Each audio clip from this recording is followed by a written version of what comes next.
So you decided to go into business for yourself. You decided to do your own thing. You decided to hang out your own shingle and go about building your business. You decided you want to accumulate clients and help other people through your service business. Do you have what it takes? Do you know what it takes? Do you have what is required within you to be wonderfully successful in selling your services? My name is Brian McNeill, and my company is called Very Personal Sales Coaching. And I've helped out hundreds of clients. Thousands of people have been positively impacted by my workshops. And I have boiled it down to what I believe are 10 characteristics that you must have to be wonderfully successful in selling your services. By no means is this a catch-all list. By no means are these the only things that you must have. But these are some things that I believe that you must have in abundance to be wonderfully successful in selling your services. I'm just going to give them to you. Me speaking to you extemporaneously with my laptop. So, one thing I believe that you must have to be wonderfully successful in selling your services, you must be very organized with people. Very organized with people. And I come to this conclusion because based upon the concept that the average sale in the United States happens after the 5th attempt. Most people who do not have a sales background never ask for the business ever. They just showcase what they have. We do this, this, and this. Or they might say, what do you think? But that's not specifically asking for the business. Most people that never ask for the business never get into the business. People that do have a sales background in the U.S. typically will ask for the business, but they'll ask for it once or twice and then never again. Only the champions have learned how to, in a systematic way, over time, they've learned how to ask for the business, the requisite 4 or 5 or 6 or 7 or 8 times over time to get it. So, but if you're not very organized with people, you will lose track of when was the last time you talked to this client? Who gets another email? Who gets a follow-up phone call? Who should I be sending a text to? Who should I be sending a letter to? There are wonderful systems available on how you can manage your contacts. And I strongly encourage you all to grab one that works for you and use it. You do need a good contact management system, and you need to be very organized with your potential clients and your current clients. That's one. The next thing I believe that you must have in order for you to be a champion in your game is you got to be a great communicator. Great communicator. Now, when I say great communicator, I am not just talking about your ability to articulate a thought or explain a concept. That's important, but that's not the only thing. When I say great communicator, I'm talking in 4 facets. I'm talking in your ability to explain, speak, articulate a thought, explain a concept. That's one. I'm also talking about your ability to listen very well. Because people will very often tell you what you must hear in order to sell them if you'll just listen. I'm talking about your ability to comprehend what was actually said. Not everyone is great at explaining things, but that can't be a showstopper for you, the professional. And I'm talking about your ability to question skillfully enough for you to get the answers that you need in order for you to be helpful to them. So when I say great communicators in 4 facets, speaking, listening, comprehending, and questioning. But I do believe for you to be a champion in your game of selling your services, effectively selling your services, you've got to be a great communicator. If you're not a great communicator, you can easily become one. Just read more. If you read more, you'll become a better communicator. And join Toastmasters. I also believe for you to be a champion in your game, you've got to be a studious person.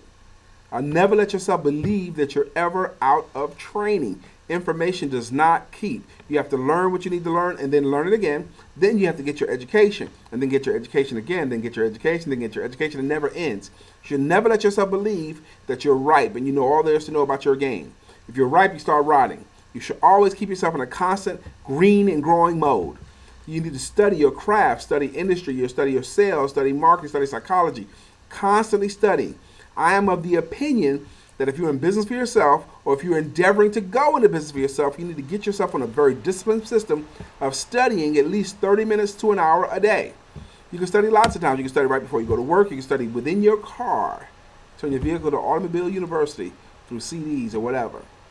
You can watch YouTube videos. You can watch Brother Brian Keith McNeill's videos and learn some stuff. But you need to constantly keep yourself in a studying mode. You have to be studious just to get into the game today. You got to stay studious just to become a champion in the game. So the first thing I think you must have to be a champion in your game, you got to be very organized with people. You got to be a great communicator, and you got to be studious. That's the first three. The next thing I believe that you must have to be a champion in your game of selling your services, whether it be coaching, consulting, landscaping, massage therapy, whatever, anything that's an intangible service. So for you to effectively sell your services today, you must have some basic selling skills. Basic selling skills. You do not have to be a sales superstar, but you do need to have some basic sales skills. Now, when I say basic sales skills, I'm primarily talking about your ability to ask for money. Your ability to ask for money and your ability to overcome objections to get it. You don't have to be a sales superstar, but you got to have those things. You have to have an ability to ask for money. You have to have an ability to overcome objections to get it. And if you don't know how to do that, there's lots and lots of resources where you can learn how to do it. I'm one of them. I also believe for you to be a champion in selling your game, you have got to be a continuous prospector. A continuous prospector. I do not advocate going out to prospect. I'm not that guy. But I do believe when opportunities are presented, you should take them. You need to be in a constant prospecting mode. I often tell people in a way that they can prospect consistently and it takes no time at all. One way to do that is with your business card. Your business card should have your picture on it. One thing I recommend that people do, particularly in the beginning, is like anytime anyone takes money from you, they get your card too. That means if you pay a bill or tip the waitress, if they're taking money from you, they get your card too. Sometimes folks will get your card and they'll say nothing. Sometimes they'll get your card and they'll say, "What's this about?" And then you'll keep it light. You'll keep it moving just in case you know of anyone who might need some help in this area. Or just in case you know someone who needs someone that does that. Keep it light. Keep it moving. Sometimes they'll say nothing to that response. Sometimes they'll say, "Yeah, I know somebody, my brother." Sometimes they'll say, "Yeah, I know somebody, me." But it takes no time at all. You're doing it anyway, and you're putting the right thing in the ether. Your business card, your business. You're letting folks hear about it. So I think you need to be a continuous prospector in order to be a champion in your game. One of the saddest things that ever happen is if you bump into a friend of yours or a family member of yours that has just bought your services from somebody else. And they would have been glad to buy it from you if they knew you offered it. So you have to stay in a continuous prospecting mode. You cannot be a secret agent. That means you're in business but won't let anyone else know that you're in business. You cannot commit the sin of the desert. The sin of the desert is when you know where the water is, but you won't tell anyone else. If your services will help someone else, you have to let folks know. So I believe you have to be a continuous prospector. This next one I believe is important for you to be a champion in selling your services. I hope I don't lose you on this, but I do believe you have to be money motivated. You have to be motivated by money. I do not believe that you can earn a lot of money by accident. You have to, on purpose, be going for an amount of money. I do not believe you can make 10 grand a month without trying to make 10 grand a month. So many people are motivated by doing good work. They're motivated by being nice. They're motivated by being resourceful, but not motivated by the money. And I think you have to be. Money is not the only thing, but it cannot be a back of the brain focus in order for you to effectively sell your services. It has to be a front of the brain focuses. You have to want to, on purpose, make a lot of money through your services. And I do believe you have to be motivated by the money. I also believe for you to be a champion in selling your services, you've got to figure out a way to have some fun while engaged in your work and enthusiasm for your work. Now, when I say fun and enthusiasm, I'm talking about literal belly laughs. You got to be able to figure out a way to have fun enough in your work where you can have some laughs while you're engaged in your work. And when I say enthusiasm, I'm not talking about bouncing off the wall. I'm talking about a controlled sharing of passion. And people who do not figure out a way to have fun and enthusiasm for their work, their business, I believe they're short-termers. They cannot last. But if you can figure out a way to have laughs while engaged in your work and have fun while engaged in your work, you can last in your business. And I do believe that's a critical factor, having fun and enthusiasm for your work and for you to be a champion in your game. I also believe for you to be a champion in your game, you've got to be a very disciplined person. very disciplined. I'm defining discipline in two ways. One is the way that we all know about, doing what you're supposed to do, when you're supposed to do it, with or without supervision. That's one way. But I'm also talking about discipline with your work start times. People who start their work day earn more at the same time, earn more money than people who don't. People who start their work day one day at 7:30, one day at 9:30, next day at 2 p.m., next day at 4, next day at 6:30, they don't earn as much money as the people who start their work day at 9 or 10 or 2 p.m. It doesn't matter what starting time you choose. The important thing is that you choose a starting time and make an appointment with yourself to start your work day at that time. The people that will do that earn more money. So you got to be very disciplined with your work and with your work starting time. Also believe you got to be goal or target oriented. You can't hit a target that you can't see. You can't hit a target that you do not have.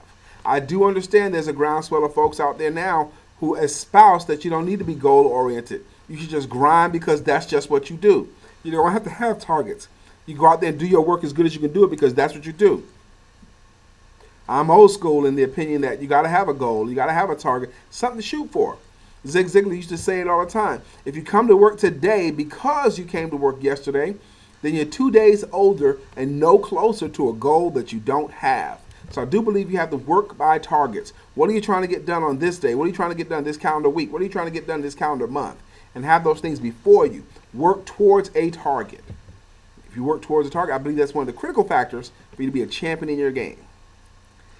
And lastly, I believe for you to be a champion in your game, you've got to be a resilient person because life and business are going to test you. They're going to punch you in the gut and choke you and kick you around a little bit. But the resilient, the person that passed the tests, the resilient people always win. Your game only ends when you quit. How resilient are you? How much pain can you take and come back for more? To the direct degree of the pain you can take and come back for more is the direct degree that you're going to prosper and be wonderfully successful. So yeah, I do believe you have to be resilient. So in a quick summary, my list of 10, Brother Brian McNeill's list of 10, you got to be very organized with people. You got to be a great communicator. You got to be studious. You got to have some basic selling skills. You got to be a continuous prospector. You got to be money motivated. You got to have fun and enthusiasm for your work. And you got to be very disciplined with your time and your work. And you got to be target and goal oriented. And you have to be resilient. This is Brian McNeill of Very Personal Sales Coaching, sharing with you